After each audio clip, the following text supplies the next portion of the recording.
Tingonde ni mwanasheria vile vile ni mwanaharakati wa haki za binadamu nchini Tanzania toka mwaka 2015. Kwa hiyo leo hii, ndugu waandishi wa habari, tumekusanyika hapa, nimeona nizungumze na ninyi mambo machache, hususan haki ya haki za binadamu nchini Tanzania, kwa sababu kwa yanayoendelea hatupaswi kukaa kimya. Tukiwa kama wanaharakati katika jamii ya wapenda haki, lazima tuseme kwamba nini kinaendelea na way forward, nini ambacho kinapaswa kufanyika mbeleni. Kwa ndugu waandishi wa habari, niwakaribishe. Sitakuwa na mengi sana, lakini nitajikita sana mada yangu katika hali ya haki za binadamu nchini Tanzania. Kwa kifupi, nitaangalia mkataba wa kimataifa wa haki za kiraia na haki za kisiasa, kwa sababu ndo haki ambazo zinakandamizwa na haki ambazo zinaminywa sana nchini Tanzania. Ninyi ni mashahidi kwamba mwaka huu, mwaka 2025, nchi yetu ya Tanzania imeingia katika uchaguzi wa vyama vingi. Lakini chaguzi hii imekuwa ikipigiwa makelele kwa kiwango kikubwa sana na jamii za ndani na jamii za nje za kimataifa, ikiwemo balozi ya Marekani pamoja na balozi nyingine za Umoja wa Ulaya. Lengo haswa ni kuona kwamba haki za binadamu zimekuwa zikikandamizwa sana, hususan haki za kiraia na za kisiasa. Sasa tumekuwa mashahidi pia katika ndani ya nchi yetu kumekuwa na kesi ambazo zimetokana, kesi za kisiasa, tunasema political case. Kesi mojawapo ni hii inayomhusu mwenyekiti wa Chama cha Demokrasia na Maendeleo, na maanisha Tundu Antipas Lissu. Nitajaribu kuelezea mwenendo wa ile kesi, sijaribu kuingilia uhuru wa mahakama, lakini najaribu kuelezea vitu gani vinavyotokea ambavyo ni ukiukaji wa haki za binadamu. Tunajua kabisa kesi ikiwa mahakamani hatutakiwi kujadili, lakini tunajadili mienendo inayotokana na ile kesi inayoathiri haki za watu za kiraia na za kisiasa. Sasa kuna matukio ambayo yametokea, hatuwezi kuyafumbia macho tukakaa kimya, kwa sababu sheria tunazo zinazoongoza ile menendo na inakiukwa, tunaona hadharani. Kwa katika hilo pia nitazungumzia chombo cha Tume ya Taifa ya Uchaguzi, ambapo leo hii tumeona imepakwa rangi, inaitwa Tume Huru ya Taifa ya Uchaguzi. Sasa mimi naomba nianzie hapa kwenye hii Tume ya Taifa ya Uchaguzi. Ukisoma katiba yetu ya Jamhuri ya Muungano wa Tanzania ya mwaka 1977 inaelezea kwamba katika ibara ile ya 74 ibara ndogo ya kwanza kutakuwa na chombo ambacho kitaitwa Tume ya Taifa ya Uchaguzi. Sasa ndugu waandishi wa habari, mwaka jana bunge letu lilianzisha mswada na baadaye ukapitishwa ule mswada ambao ulikuwa umekuja kwa ajili ya kuisaidia tume au kuipa nguvu tume. Na sheria hiyo ni kwamba huu mswada ulikuja na baadaye ukasainiwa na Mheshimiwa Rais kuja kuwa sheria ambao inaitwa Sheria ya Tume Huru ya Taifa ya Uchaguzi ya mwaka 2024. Bahati nzuri ni tulishiriki wadau katika huu mswada na tulitoa maoni yetu, ambao mpaka dakika za mwisho yale maoni hayakuchukuliwa kwa kiwango kile ambacho tulitegemea. Cha kwanza ambacho ni cha ajabu katika hii sheria ya Tume Huru ya Taifa ya Uchaguzi ya mwaka 2024, katiba ibara ya 74 inasema kutakuwa na Tume ya Taifa ya Uchaguzi. Sheria inasema kutakuwa na Tume Huru ya Taifa ya Uchaguzi. Sasa tujiulize vitu viwili, mimi nikiwa kama mwanasheria na jamii ya wanasheria wengi, sheria yote inakinzana na katiba inakuwa batili. Hilo ni tamko la kimahakama ambalo limeshatolewa sheria nyingi zilizopita kupitia tume ya Jaji Nyalali iliyokuwa imeundwa miaka hiyo. Tume mbalimbali za majaji, Jaji Kisanga, kuna sheria ambazo zilikuwa zinakinzana na katiba na mahakama ilikwenda kuzitamka kwamba sheria hizo ni batili. Sasa leo hii tujiulize, sisi wa Tanzania tunasema tuko kwenye uchaguzi. Watu wameshasema kwamba hawana imani na Tume ya Taifa ya Uchaguzi. Kama mtakuwa wataalamu wa kufuatilia, ndugu waandishi wa habari, mimi nimekuwa mwangalizi wa uchaguzi wa ndani kwa miaka kadhaa. Ukisoma zile ripoti zote za Tume ya Taifa ya Uchaguzi za wadau ambao ni waangalizi wa ndani na wa nje ya nchi, zimetoa katika mapendekezo kwamba Tume ya Taifa ya Uchaguzi inapaswa kuwa huru. Sasa leo hii tumeona kupitia bunge la kijani, amemaanisha bunge la chama kimoja lililopita lililoisha, lile bunge limeenda kupitisha sheria ambayo hiyo sheria inakinzana na katiba.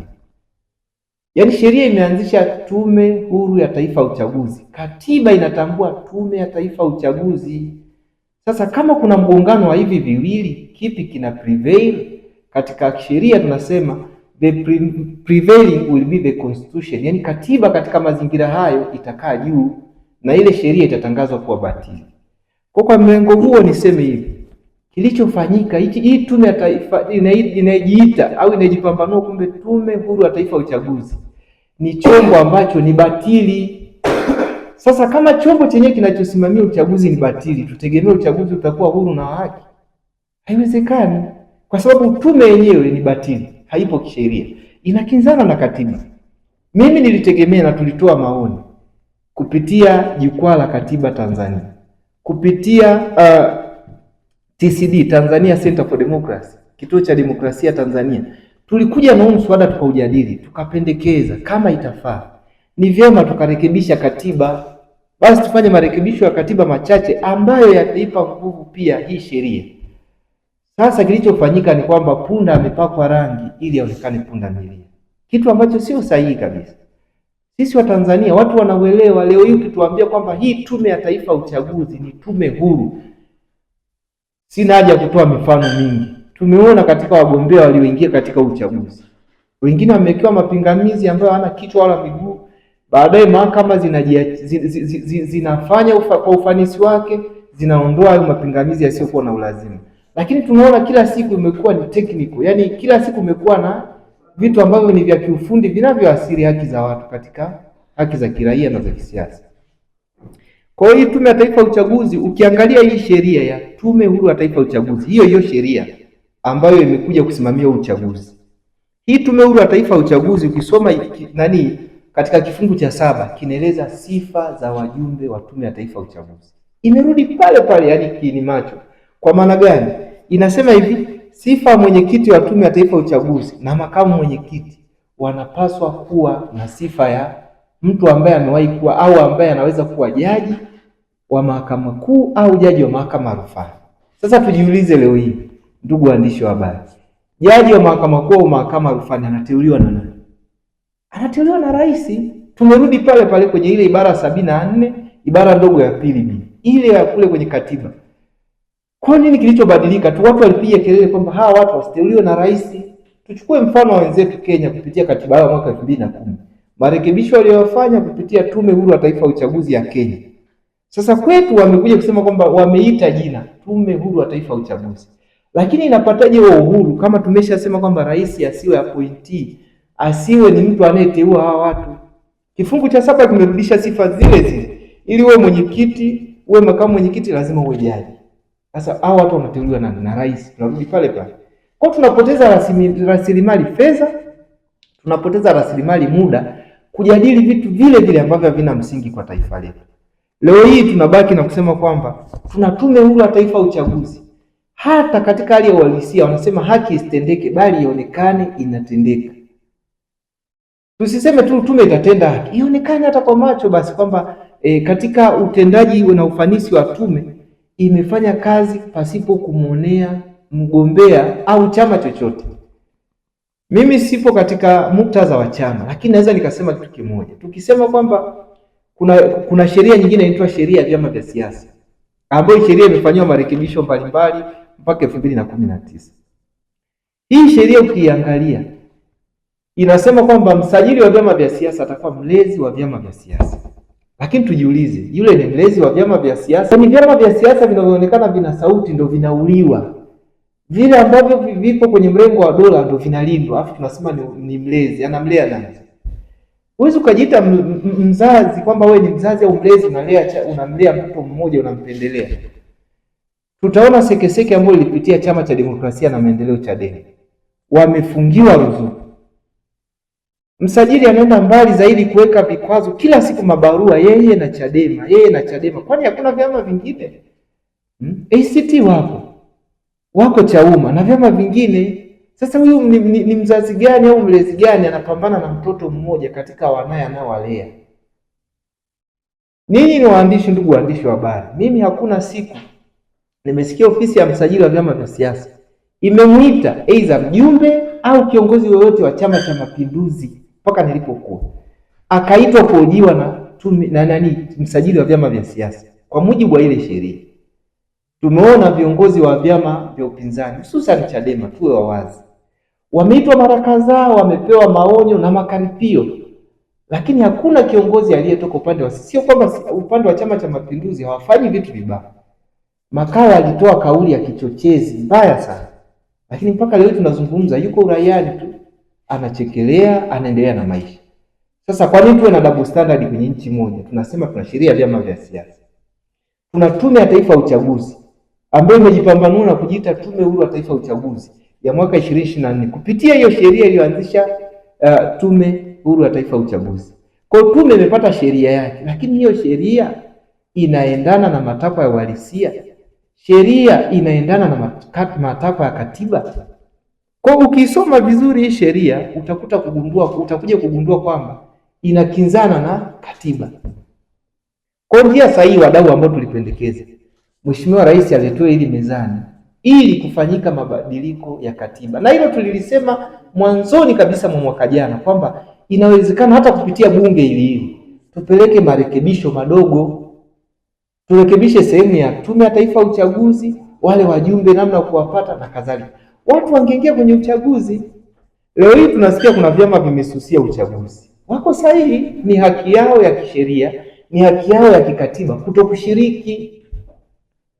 Sasa tunaona Tume Huru ya Taifa ya Uchaguzi imekuja na kanuni za uchaguzi za mwaka 2025 ambazo hizi kanuni zinazuia kwamba vyama ambao vitasaini kanuni za uchaguzi havitashiriki uchaguzi. Sasa mimi kama mwanasheria najiuliza, na sisi na ninyi kama waandishi wa habari mjiulize, kanuni ziko pale kwamba ambaye hatasaini hatashiriki uchaguzi, chama hakijashiriki. Sasa kama chama hakijasaini zile kanuni, katiba inasemaje? Kati ya katiba na hizi kanuni za tume, kipi kina nguvu?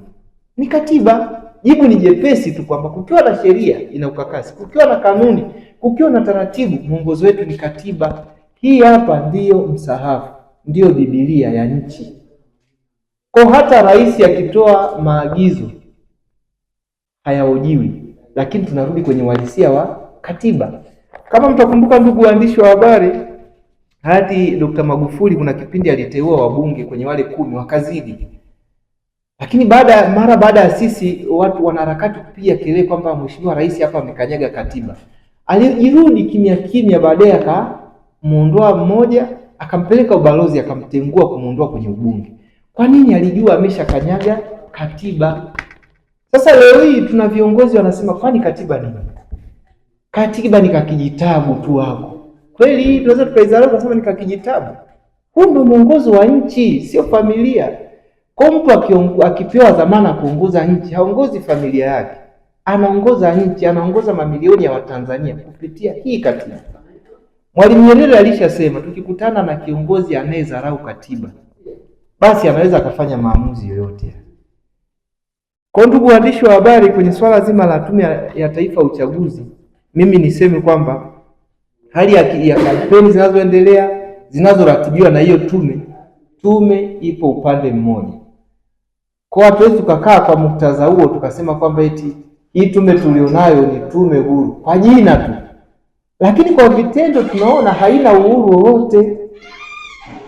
Ni wagombea wangapi wamewekewa mazuio wasiokuwa na kichwa wala mapingamizi? Leo hii tunasema kwamba hii ni tume huru. Tume huru kwa msingi ipi? Tuna ofisi ya msajili wa vyama vya siasa inayoelea vyama vya siasa. Kuna vyama vya siasa ambao vinasema sisi tunahitaji reforms hizi na hizi na hizi, na kuna vyama ambao vimeingia kwenye uchaguzi hivi vyama havipingi kwamba kuna tofauti zilizopo katika sheria yetu ya uchaguzi, katika sheria ya Tume Huru ya Taifa ya Uchaguzi. Kwa sheria za uchaguzi kuna shida, tume yenyewe kuna shida, vyama vya siasa kuna shida. Sasa hawa watu wanawezaje kwenda kwenye uchaguzi wakaambiwa utakuwa huru na wa haki? Haki isionekane tu kwamba isisemwe tu kwamba inatendeka, ionekane hata kwa macho basi inatendeka. Kwa ndugu waandishi wa habari, hili swala la Tume ya Taifa ya Uchaguzi, hatuna tume ambayo ina mamlaka ya kikatiba. Leo hii hata uchaguzi mimi naweza nikasema ni uchaguzi ambao una najisi katiba yetu. Ni uchaguzi ambao unakanyaga katiba yetu. Hatuwezi tukawa na uchaguzi ambapo tuna sheria inayosimamia tume ambayo sheria inaenda kinyume na katiba. Alafu tunakaa leo tunapiga makofi kwamba mwenyekiti wa tume anakabidhi magari kwenye vyama vya siasa. anafanya mikutano, nakutana na wadau, wanatumia rasilimali fedha nyingi za Watanzania. Walikuwa na haja gani ya kuita Tume Huru ya Taifa ya Uchaguzi? Wangebaki tu kusema ni Tume ya Taifa ya Uchaguzi ile ile ya miaka yote tuliyoizoea. Yaani wanampaka punda rangi aonekane punda milia, kitu ambacho kiuhalisia sio. Vingine, ndugu waandishi wa habari, nilitaka nizungumzie mienendo ya uvunjifu wa haki za binadamu unaoendelea hususan katika mahakama zetu. Ndugu waandishi wa habari, nadhani tunafahamu kuna kesi inaendelea mahakamani. Mimi sijadili content, maudhui ya ile kesi, najadili uhalisia wa mazingira ya mahakama na ulindaji wa haki za binadamu. Leo hii tuna mkataba wa Umoja wa Mataifa wa haki za kiraia na haki za kisiasa, ambao haki za kiraia ni pamoja na haki ya kwenda popote. Ukisoma katiba yetu ibara ya 17 inasema hivi: kila mtu ana uhuru wa kwenda sehemu yoyote anapotaka, ili mradi asivunje sheria za nchi. Sasa ndugu waandishi wa habari, ninyi mmekuwa wahanga na Watanzania wengi wamekuwa wahanga wanapokwenda mahakamani kwenye kesi zinazohusisha public interest litigation, kesi zenye maslahi ya umma. Watu wengi wamekuwa wakipata shida na watu wengi wamepata hata ulemavu wa kudumu. Shida ni nini? Tuna sheria zetu nzuri, shida ni ipo kwenye utekelezaji au usimamiaji wa sheria. Kwa mfano, mimi nitatoa mfano mmoja. Tuna haja gani watu wanaenda mahakamani, wakifika wanapigwa kama punda na marungu? Tuna haja gani ya kuambia watu waende mahakamani wakati huo wanahamasisha kwamba watu waende mahakamani? It's a public place, ni sehemu ya umma, alafu kesi yenyewe inasikilizwa open court, public, inasikilizwa kila mmoja ashiriki, watu wanazuia. Kuna haja gani ya kuwazuia watu kwenye muktadha huu? Basi ilikuwa vyema tu uongozi wa mahakama kupitia msajili waseme ni marufuku mtu yeyote kufika mahakamani kwenye kesi ya mheshimiwa fulani. Itatosha, tukalinda uhuru wa watu wa kwenda popote, tukalinda utu kama katiba inavyosema, na tukalinda mtu asifanyiwe vitendo vya kikatili au vipigo. Tanzania imesaini mkataba wa tocha. Sasa leo watu wanafanyiwa tocha hadharani na vyombo vya habari vikiwemo. Waandishi wa habari wamekuwa wakifanyiwa, wakinyang'anywa vifaa vyao na kufanyiwa harassment mbele za watu. Hatuwezi kuwa na nchi ya namna hiyo. Akatoka tu mtu huko kwa kuwa katiba inampa mamlaka basi kuja kutuonea. Hiyo haiwezi ikakaa sawa kabisa. Tukiwa kama watetezi wa haki za binadamu, hili jambo lazima tuliangalie na lazima tuliseme. Leo hii hatutawaliwi, tunaongozwa. Utawala ulikuwa wa mkoloni kule. Sasa leo hii polisi katika viunga vya mahakama wanawapiga raia, hata kama wale watu wamefanya makosa mbele ya mahakama. Taratibu za kisheria zipo, wakamatwa wapelekwe kwenye mifumo ya kisheria. Ukisoma katiba yetu ya Jamhuri ya Muungano wa Tanzania mwaka 77 ibara ya 16 ibara ndogo b kifungu A kinasema kwamba mtu yeyote aliyefanya kosa la jinai atachukuliwa kwamba hana hatia mpaka itakapothibitika. Sasa wewe mtu umemkamata, unaanza kumpiga kwa lipi? Amefanya makosa mahakamani. Kuna makosa ya kuidharau mahakama, kuna makosa ya kufanya fujo mahakama, yapo kwenye sheria zetu. Kanuni ya adhabu sura namba 16 imesema makosa ambayo mtu anaweza kufanya kwenye viunga vya mahakama. Leo hii polisi wanapata uhuru mpaka wa kupiga mawakili. Sasa nchi gani ambayo tunategemea tuwe nayo? Mawakili wanaenda mahakamani ambapo ndio sehemu zao za kazi. Sheria inawaelekeza ndio wao kwenda kuwatetea watu na kutetea haki za watu. Wanaenda mahakamani ambapo tunajua mahakama ndio sehemu salama. Ndugu waandishi wa habari, nyinyi mtakuwa mashahidi. Mtu yeyote anayekuwa anaona haki yake inavunjika, sehemu ya kukimbilia ni mahakamani. Sasa leo hii mahakamani ndio imekuwa sehemu ya kuogopwa. Tunatengeneza taifa gani? Tunasema independence of judiciary, uhuru wa mahakama. Ukisoma katiba yetu ibara ya 107 herufi kubwa capital A inasema kwamba katika utoaji wa haki chombo cha mwisho ni mahakama, sio bunge, sio serikali, ni mahakama. Na ndio maana mwisho wa siku watu sehemu wanakopata haki ni mahakamani. Sasa sehemu ya kupata haki watu wanapigwa kama punda, tutegemea watapata hiyo haki? Sasa vitu kama hivi, mienendo kama hii sio ya kuikalia kimya. Viongozi wanaona na watawala wanaona, wanaojiita watawala. Hatuwezi tukawa na nchi ambayo uvunjwaji wa haki za binadamu kimekuwa ni kitendo cha kawaida.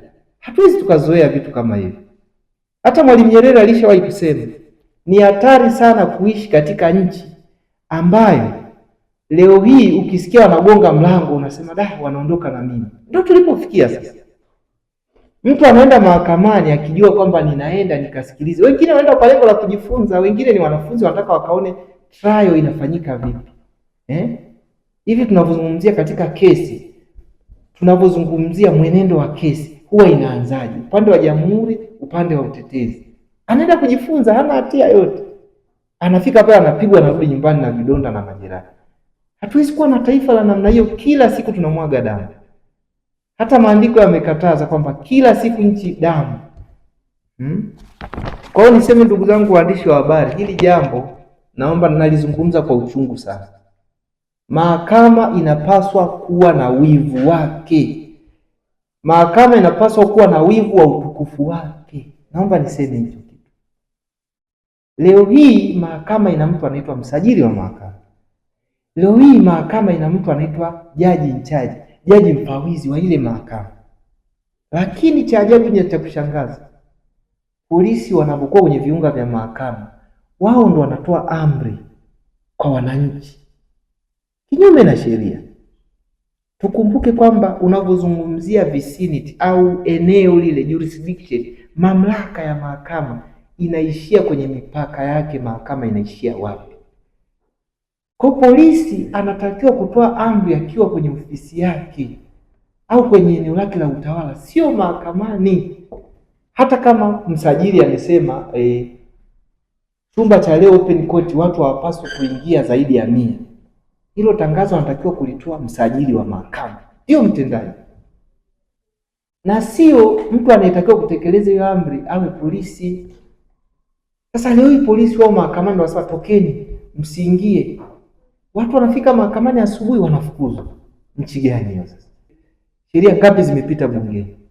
Tumepiga kelele sana kuhusiana na mkataba wa bandari. Ulipitishwa na bunge hili la kijani la wabunge wote wa chama kimoja. Leo hii serikali hiyo hiyo au kupitia mahakama hiyo hiyo tunaona kuna vitu vinafanyika, hata mahakama haitoki kutoa taarifa. Tulitegemea msajili wa mahakama atoe waraka, hata Watanzania basi wapate uelewa kwamba bwana, katika hivi watu wanapokuja mahakamani idadi ni kaza. Msajili kakaa kimya, mhusika jaji in-charge wa ile eneo yupo kimya, watu wanaumizwa kila siku vidonda, kila siku damu zinamwagika, tunaziona kwa macho yetu. Sasa hatuwezi kuwa na nchi ya namna hiyo. Ndugu waandishi wa habari, lingine labda nizungumzie masuala mazima ya utekaji unaoendelea. Naomba niseme utekaji upo kwa kiwango cha juu. Mimi na ninyi hatujui ni nani wanafanya, lakini lazima tukiri. Wanasema serikali legelege hutengeneza taifa legelege. Ndio tulilonalo. Watu wanachukuliwa kama kuku kila kukicha. Yaani leo hii tungepata hata huruma basi, wale waliopotea tupate hata muda wa kuomboleza. Tunakaa tunazungumzia soka, tunazungumzia kina Mdude, hatujakata machozi hajakauka. Tukiamka tunaambiwa huyo. Sasa taifa la namna gani la namna hii? Ni bora tuzungumze tufe, na ni bora tuseme tufe kuliko tukae kimya alafu tutakufa. Hatuwezi kuwa kwenye taifa la namna hii. Nyerere alishalikataa kabisa kitu kama hicho. Hakuna mtu anapenda utekaji. Leo hii watu tunachukuliwa kama kuku, alafu mwisho wa siku 2-3 hicho kitu kimesahaulika. Mimi naweza kusema sisi tunaipenda serikali yetu, na sisi ni wazalendo, sisi ni Watanganyika ambao tunajua tumetoka wapi. Hatuwezi tukasema tunaichukia nchi yetu, tunaipenda. Ndio maana tunaongea kwa machungu haya yanayotokea. Tutakaje kimya kama kila siku kukicha hatujui ni nani anayefuata? Inaweza kawa ni mimi anayefuata. Sasa ni bora tuseme, hata kama tutaondoka tutaenda tutakamatwa nao watekaji, lakini tuwe tumetimiza wajibu wetu wa kikatiba, tuwe tumetimiza wajibu wetu wa kisheria. Hatuwezi tukawa na taifa ambalo hatujui mwafaka wake ni nini. Yaani sasa hivi kila sehemu kinatumika mabavu. Mahakamani tunashindana kwa hoja, hatushindani kwa mabavu. Nimeona waandishi muda ule mnaniuliza swali la kwamba hivi ile ipoje kitendo cha wakili wa serikali kumrushia ngumi wakili wa upande wa utetezi. Kwanza unajiuliza hivi huyu ni wakili? Kwa wanaojua maadili ya uwakili, huyu ni wakili? Wakili anarusha ngumi? Kwanza anapata wapi nguvu ya kurusha ngumi? Kitendo tu cha yeye kuonyesha anarusha ngumi hakufaa yule kuwa wakili. Hicho tu kina disqualify kuwa wakili.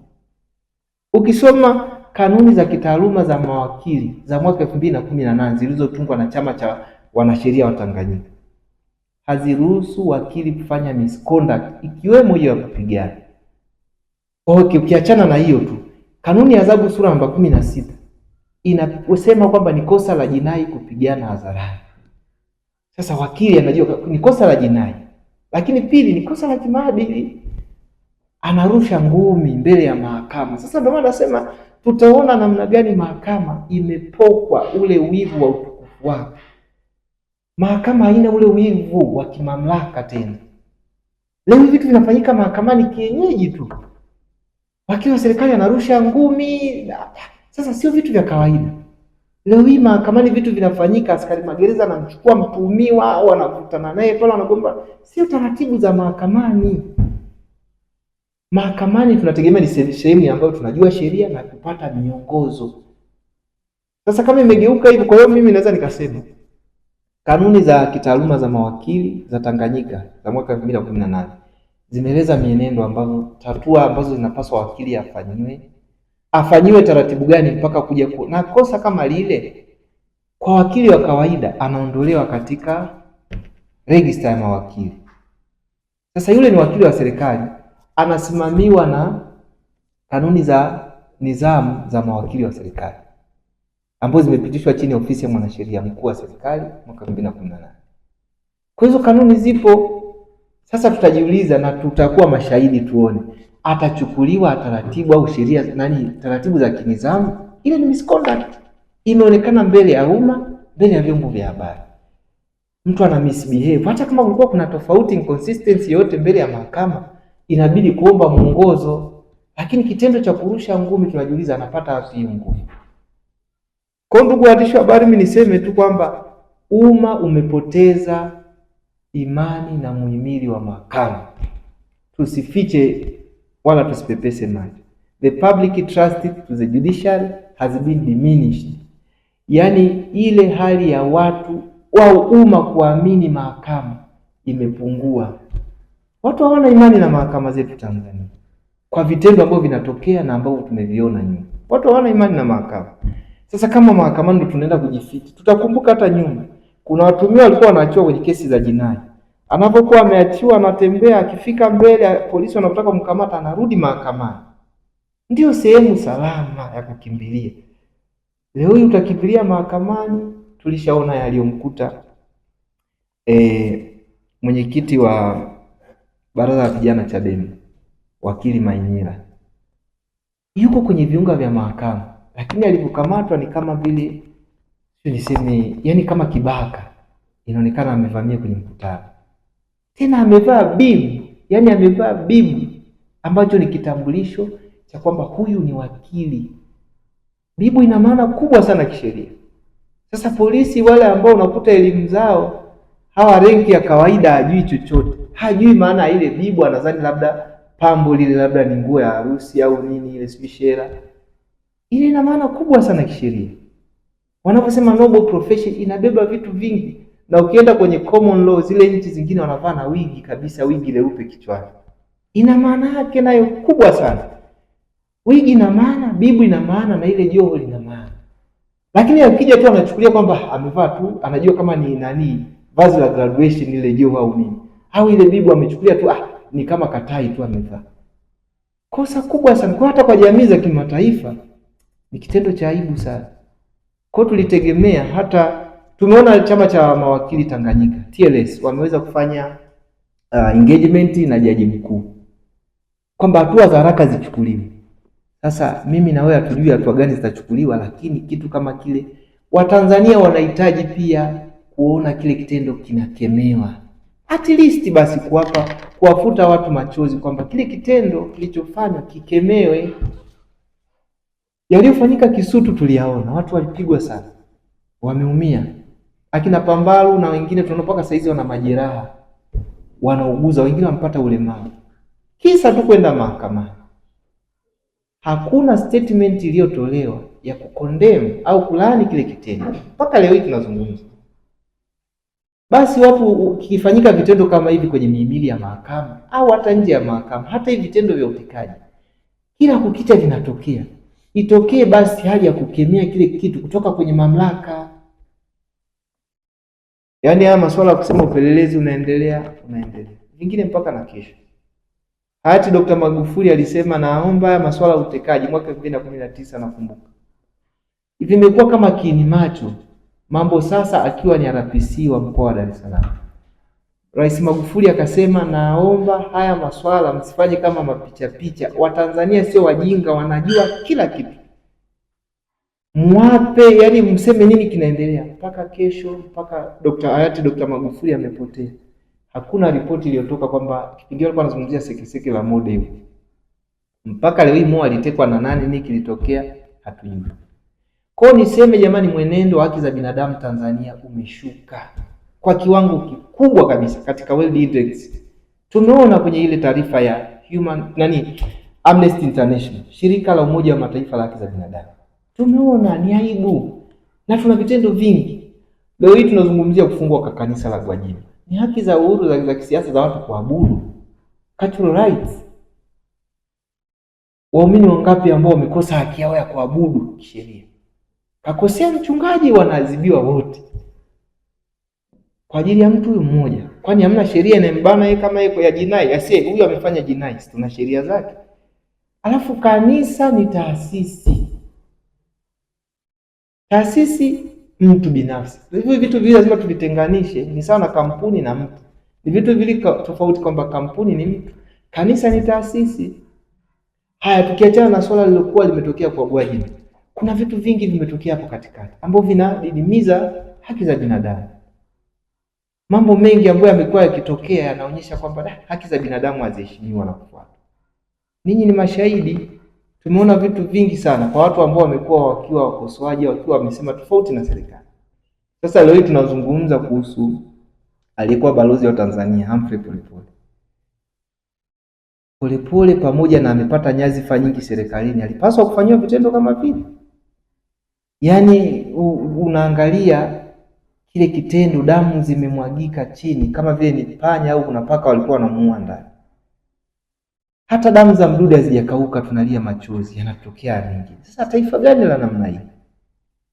Yaani anatokea mtu mmoja tu kwamba anajua uongozi, ametoka huko anakuja huku, basi kila mmoja ateseke? Hapana, hatuwezi kukaa kimya. Na hatuwezi kufa wote, hata kama sio wengine tutakufa, lakini wako ambao wataishi. Hatuwezi kukaa kimya. Damu za watu zinamwagika kila siku kukicha. Sasa taifa gani?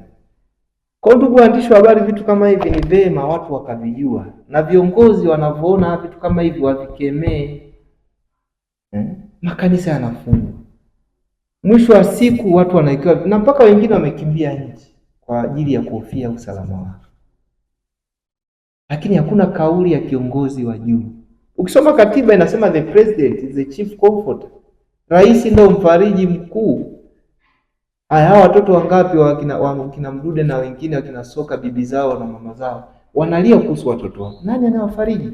Kwamba jamani, nimeunda tume kwa ajili ya kufuatilia hili jambo, litakuja na ukweli huu na watu wote wapatikane wakiwa hai. Itoke kauli ya rais. Sasa rais ndio mfariji kikatiba, is the chief comforter. Taifa likiwa kwenye hali ngumu, yeye ndo anapaswa kuzungumza na kusema. Leo hii yeye akikaa kimya, tutegemeni.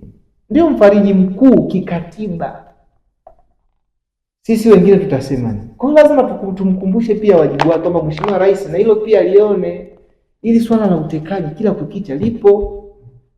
Haya, ukija kwenye masuala ya haki za kiraia na kisiasa, ili swala la mahakamani watu wanapopigwa lione, vyombo vya ulinzi na usalama wakemee hicho kitendo, sio kizuri.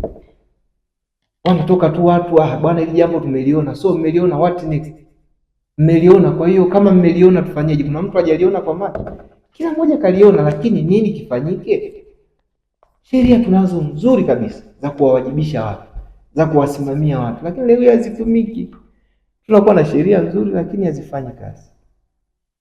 Kwa ndugu waandishi wa habari, ni hayo tu nimesema tujadili kwa siku ya leo, na hali ya haki za kiraia na za kisiasa Tanzania imepungua mno.